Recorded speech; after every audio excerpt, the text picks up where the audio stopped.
Jack Khmer. For a lot of us Koun Khmer who grew up abroad, that simple question sometimes feels more like a test, like a challenge to our Khmer identity. Because the honest answer is usually somewhere between tik tik and I understand more than I can speak.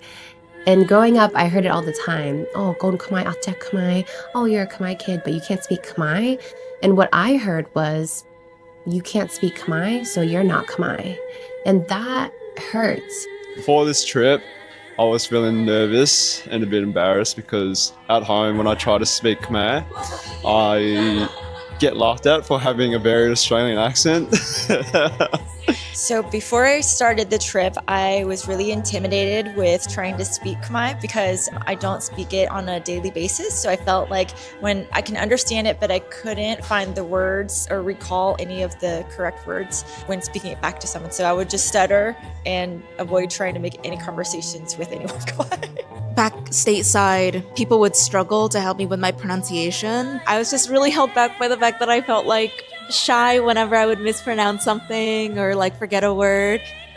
For us third culture kids, not being able to speak our parents' mother tongue often means there's a literal barrier between us and understanding our culture, our heritage, our traditions, and our community on a deeper level. And the language barrier doesn't just mean struggling to communicate. It means struggling with our identity. Struggling to feel like we belong, like we actually deserve to claim our Khmer identity and take up space in our Khmer communities, ones that don't even really feel like our own sometimes. And that's why I created a Koun Khmer homecoming experience.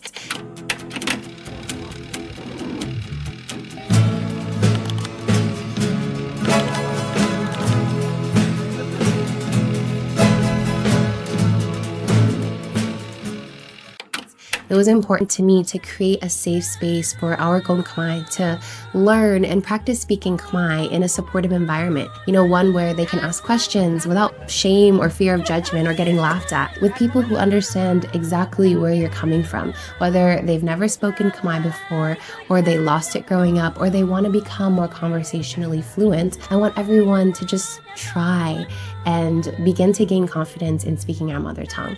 So I built Speaking Khmer into the journey.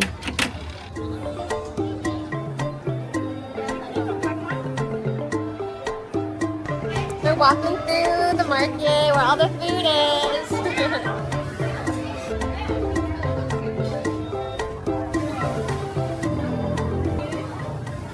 Begin our Yay Khmer game. Can everyone say Yay Khmer? Yay Khmer. And each person needs to do it themselves. We are going to try to tell the sellers not to speak English to you, because as you can see, a lot of them speak English. But really try to speak Khmer, and we'll have one of us with each group to help you if you can't understand what they're saying.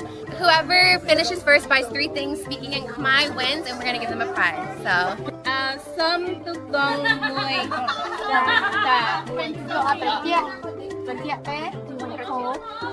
Yeah. Yeah. Okay. We like on month. Mui pon. Nung pon.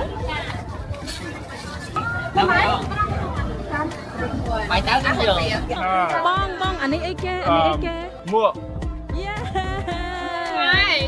Bong, anh ấy kê. Anh ấyទឹកដូង Yeah. Bong, anh ấy kê. ទឹកសុក Yeah. Kill. Bok kill. Bok kill. Say it again, Vicky. Yeah. 5 Bong na vi ang ta chao lai. Trai lôi xanh. Bánh ta ăn bong tên ấy kê khá.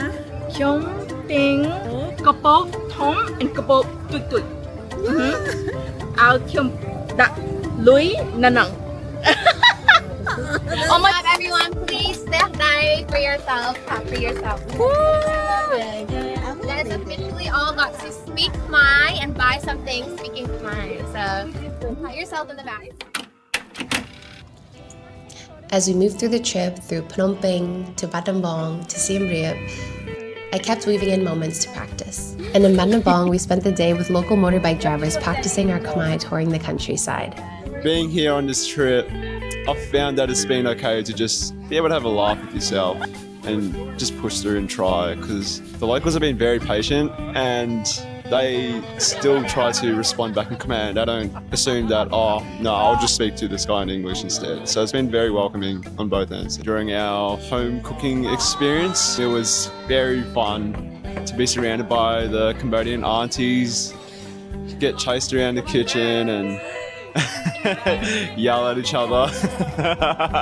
Just something I want to bring home. I want to be able to poke fun at my mum, be able to joke around lightheartedly in a language that she understands. And now I feel like it's second nature. So during this trip, because I'm surrounded by it all the time, like it unlocked something where it's like, oh yeah, I know all these words. And so like now I just speak like it's my native tongue. I think I just needed the confidence to speak Khmer, like it was in me. Everyone is always really happy to fumble through it or help you remember or help with pronunciations. By the end of the trip, people were ordering coffee and ordering food without hesitating, joking around with the locals and just saying different phrases throughout the day just because they could. And on our final night, we went around the dinner table and everyone said a word or phrase in Khmer, something they learned or something that meant something to them that really stuck with them this trip and they want to take home.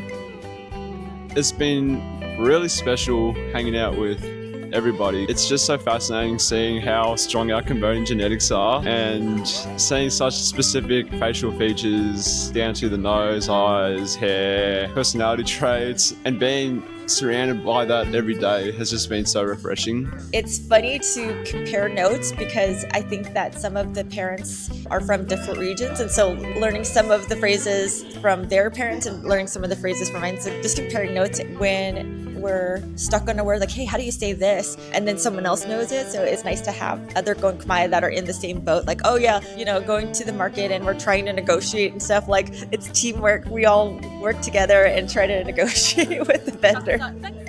Learning to speak Khmer with other Koun Khmer was really nice because I'm around a lot of fluent people or people who are not interested in learning the language. So I don't know how you fit into those extreme ends of the spectrum, whereas everyone here, even though they have differing capacities, we're all in the middle. And it was so nice to be amongst my peers and amongst people who were so excited to teach and so excited to learn. So being amongst other Koun Khmer to learn Khmer was really exactly what I needed. And then in terms of just the experience being amongst other Koun Khmer, I couldn't imagine doing this alone.